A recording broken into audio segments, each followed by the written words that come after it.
Всем привет, ребята! Работаем на перекрытии. Погода никакая, уже прохладно. Надо здоровье беречь. Что нужно делать? Нужно одеваться по погоде.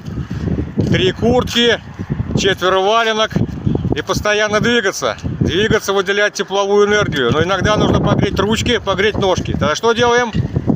Тогда мы ставим 2-3 кирпича, старое ведро из-под битума и разводим небольшой костерок. Напрямую на бетон ставить нельзя, иначе бетон взорвется. Бетон имеет очень слабое тепловое расширение, и мы можем испортить бетонную поверхность. И все-таки будьте внимательны при разводе открытого пламени на строительной площадке, чтобы не было никаких горючих материалов и веществ, иначе будут проблемы, ребята. Всем добра, берегите себя.